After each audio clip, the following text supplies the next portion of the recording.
A scream ripped through the riverbank as dozens of dead fish slammed against the shore. They're all dead. The sacred river is dying. Women dropped their baskets.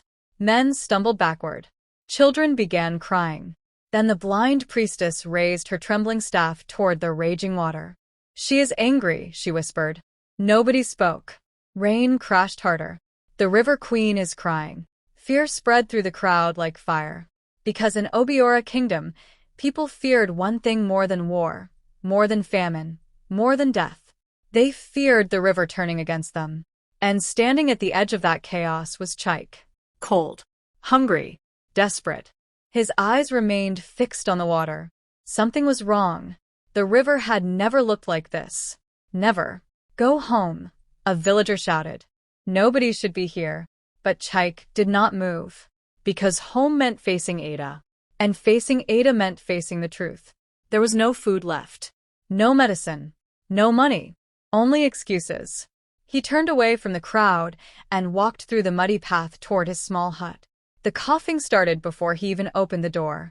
Ada, weak, shivering beneath a thin wrapper. She forced a smile when she saw him. "You came back early." Chike avoided her eyes. "You should be resting." "I've been resting for 3 days," she muttered. "Rest is becoming my full-time occupation." He tried to laugh. It didn't work. Ada noticed immediately. "What happened?" "Nothing." "Chike." "Nothing." Silence filled the hut. Then softer. "The river is changing." Ada's face fell. "The priestess said that?" The whole village saw it. She looked down. "That means fishing will stop." Chike said nothing. Because they both knew what that meant. No fishing. No income. No medicine. No survival. Ada swallowed painfully. Maybe Chief Duru will give you more time to pay the tax." Chike almost laughed. Chief Duru. The same man who taxed fishermen after the river already started drying? Still ask him. "I did." Ada looked up quickly. "And he said if I cannot pay by sunrise tomorrow, he takes our canoe." The silence that followed hurt more than shouting. Their canoe. The only thing standing between them and starvation.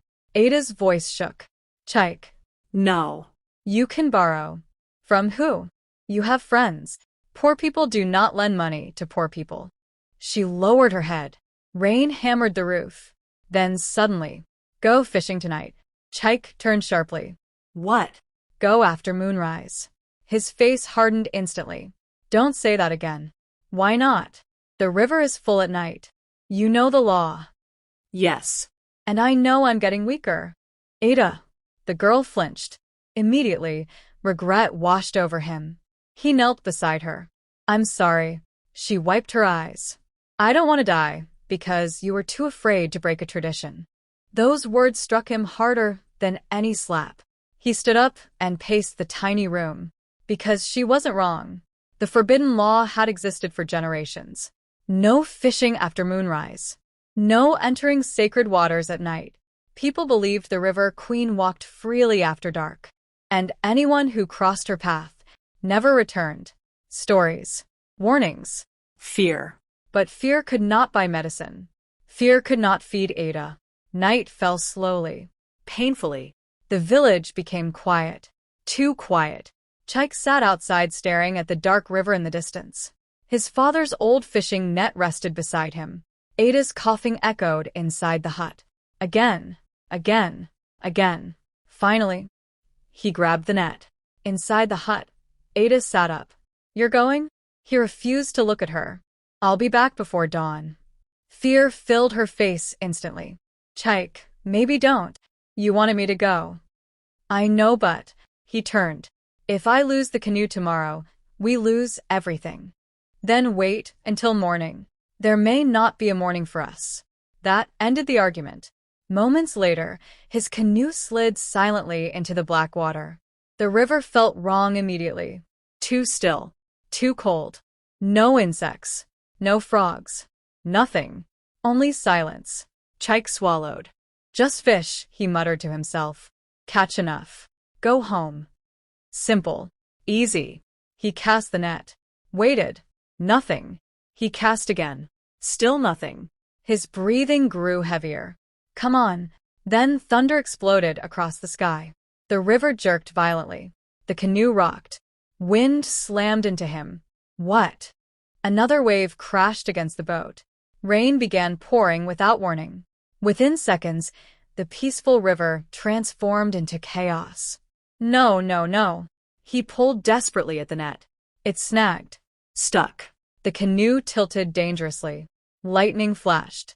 And for one terrifying second, he saw someone standing on the water. A woman.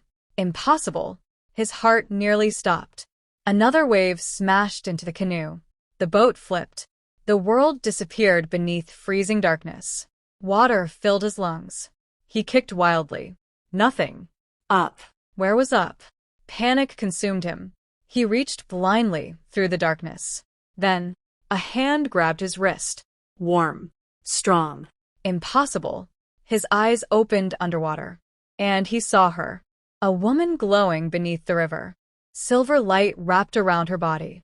Long dark hair moving like living water. Eyes filled with something ancient. Something terrifying. Something sad. Chike froze. This wasn't human. It couldn't be human. The woman stared directly into him. Not through him. Into him. Then she spoke. Underwater. Without moving her lips. You should not be here. His body trembled violently. He tried to fight. Tried to pull away. But his strength vanished. Darkness crept into his vision. The woman's expression changed. Concern. Real concern. She placed her palm against his chest.